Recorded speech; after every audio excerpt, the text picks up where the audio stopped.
বছরে দুইবার রমজান হলে আমাদের জন্য সুবিধা হইতো।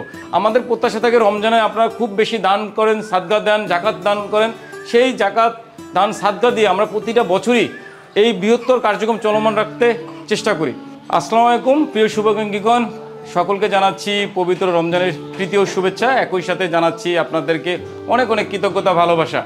আপনারা সকলে অবগত আছেন আমি Milton Samaddar child and wellness কেয়ারের প্রতিষ্ঠাতা পরিচালক, এবং আমি দীর্ঘ 11 বছর ধরে রাস্তায় পড়ে থাকা অজ্ঞাত, অসহায় বৃদ্ধ বাবা মা, প্রতিবন্ধী শিশু, পাগলি বোনদের পরিচর্যাও দেখভাল করতেছি। যারা রাস্তায়, নালা নর্দমায় বিভিন্ন জায়গায় পড়ে থাকে তাদেরকে আপনাদের সহযোগিতায়, প্রশাসনের সহযোগিতায়, পুলিশের সহযোগিতা, একই সাথে আমাদের স্বেচ্ছাসেবক টিমের সহযোগিতা আমাদের আশ্রয় আসে। এই কার্যক্রম করতেছি আপনারা জানবেন যে দীর্ঘ 11 বছর যাবৎ, এবং এই 11 বছর যাবতই আমাদের কাছে যে বাবা মারা আছে এবং প্রতিনিয়তই আমাদের এখানে নিত্য দিনই আমাদের অনেক বাবা মারা আমাদের আশ্রয় আসে, অনেক বাবা মারা পরিবারে ফেরত যায়, অনেক বাবা মারা বার্ধক্যজনিত কারণে মৃত্যুবরণ করে। তো সব মিলিয়ে আমাদের এই প্রতিষ্ঠান চলমান, এবং এই প্রতিষ্ঠান চলমান রাখতে আপনারা সকলে জানেন আপনাদের স্বেচ্ছা দান, ভালোবাসা, দান, সাদগা, জাকাতের মাধ্যমে এই প্রতিষ্ঠান চলমান।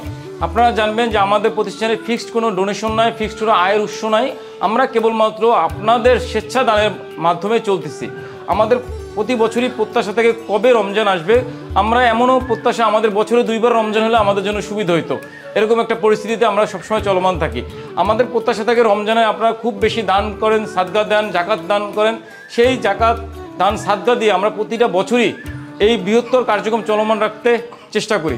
এবং আপনারা জানবেন আপনাদের দান সাদগা দিয়ে সাভারে অবস্থিত ভাইট্যাক গ্রামে বৃহৎ পরিসরে আমাদের আবাসন হয়েছে, আমাদের জমি আছে, আমাদের কবরস্থান আছে, এবং আমাদের অ্যাম্বুলেন্স আছে। সব মিলে বর্তমানে 245 জনের একটি বড় বৃহৎ পরিবার এখানে বসবাস করে। এবং একই সাথে আমাদের কাছে প্রতিনিয়তই বৃদ্ধ বাবা মারা রাস্তা থেকে তুলে আনতেছি, তাদের পরিচর্যা করতেছি, তাদের চিকিৎসা প্রদান করতেছি এবং তাদের সুস্থ করে পরিবারে ফেরত দিচ্ছি। এখন তো যারা মৃত্যুবরণ করতেছে তাদের আমাদের নিজস্ব কবরস্থানে দাপন কাপন করতেছি। আপনারা দেখবেন আমার পিছনে বৃদ্ধ বাবা মারা আছে, বাবারা আছে, যারা নিজেরা মসজিদে গিয়ে হাঁটাচলা করতে পারে, মসজিদে গিয়ে নামাজ পড়ে। আমাদের এখানে নিচে ছোট্ট টিন শেডের মধ্যে ছোট্ট একটু মসজিদের ব্যবস্থা আছে, কিন্তু আমাদের একটু ভালো মসজিদের দরকার, যেখানে বাবা মারা তাদের ইবাদত করতে পারবে, নামাজ পড়তে পারবে, ধর্মীয় অনুশাসনগুলো মানতে পারবে, সেই রকম একটা ব্যবস্থা করা দরকার।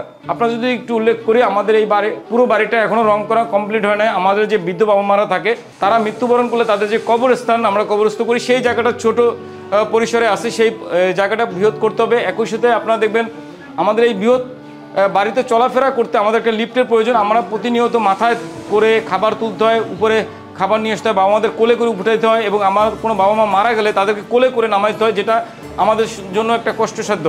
সেই জায়গাটা থেকে আমাদের একটা লিফট দরকার।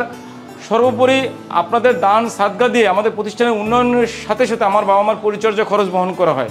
যদি একটু উল্লেখ করে রাখি, আমরা প্রতি বছরই যে দান সাদগা পাই সেই টাকা দিয়ে আমরা দীর্ঘ রমজান পরবর্তী দীর্ঘ 6 মাস চলমান থাকে আমাদের এই প্রতিষ্ঠান এবং প্রতিষ্ঠানের উন্নয়নমূলক কার্যক্রম। পরবর্তীতে আবারও আমরা আপনাদের কাছে দান চাই, ভালোবাসা চাই। আপনাদের দান ভালোবাসা নিয়ে পুরো কার্যক্রম চলমান। আপনারা জানবেন গত বছর আমাদের রমজানটা খুব ভালো কাটছিল, এবং আপনারা ঈদের দিন আমি আপনাদের সকলকে বলছিলাম যে আমার কাছে 1,85,00,000 টাকা আমাদের অ্যাকাউন্টে আছে। তারপরে আমাকে মিথ্যা হয়রানিমূলক মামলা দিয়ে আমাকে হয়রানি করা হয়, এবং আমার কাছে আপনাদের দানের যত অর্থ ছিল সেই টাকা বিভিন্নভাবে খরচ করে ফেলা হয়। পরবর্তীতে আমি আবারও তদন্ত সাপেক্ষে নির্দোষ প্রমাণিত হয়, আবারও প্রতিষ্ঠানের দায়িত্ব পেয়েছি, এবং আমার কাছে এখনও 245 জনের পরিবারের একটা বৃহৎ পরিবারের দায়িত্বভার আমার কাঁধে। আমি আপনাদের কাছে এই রমজানে আবারও দান সাদকা জাকাত চাচ্ছি। আমি যদি একটু উল্লেখ করে রাখি, আপনারা জানবেন পুরো বাংলাদেশে একটি মুসলিম কান্ট্রি, এবং এখানে একটি বৃহৎ পরিসরে আমার যে বাবা মারা আছে, আমার আশ্রয়ে যে বাবা মারা আছে, তাদের যদি উল্লেখ করি আমরা প্রায় 98 জনই, আমরা যে যত বাবা মারা এখানে রয়েছি তার মধ্যে 98 জনই মুসলিম ধর্মীয় অনুসারী।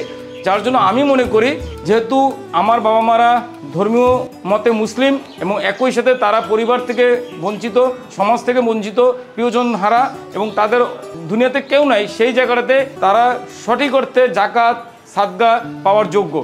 আপনাদের যদি বলে রাখি, আমার যে প্রতিবন্ধী বাচ্চারা আছে, আমার কাছে যে শিশুরা আছে, তাদের ধর্মীয় অনুশাসনে, মুসলিম ধর্মীয় অনুশাসনে তাদের লালন পালন করা হচ্ছে, তাদের শিক্ষা দান করা হচ্ছে, তাদের নামাজ শেখানো হচ্ছে।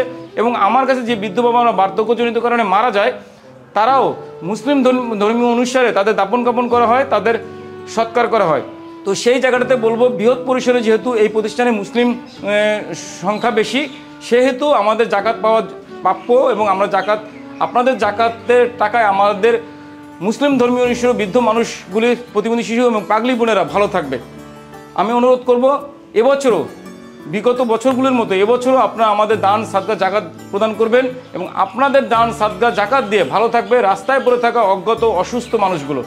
আবারও সকলকে জানাচ্ছি পবিত্র রমজানের আন্তরিক প্রীতি ও শুভেচ্ছা। একই সাথে এই রমজান ঘিরে আমাদের জীবনে অনাবিল সুখ শান্তি বয়ে আসুক, আমরা যেন ভালো থাকি সেই জন্য সকলের প্রতি সকলে দোয়া করব। আল্লাহ আমাদের সকলকে, সকল মানুষকে এবং আমাদের দেশকে, আমাদের সমাজকে রক্ষা করুক। আমরা যেন ভালো থাকি সেই জন্য সকলের প্রতি দোয়া করব। সবাই ভালো থাকবেন। আল্লাহ হাফেজ।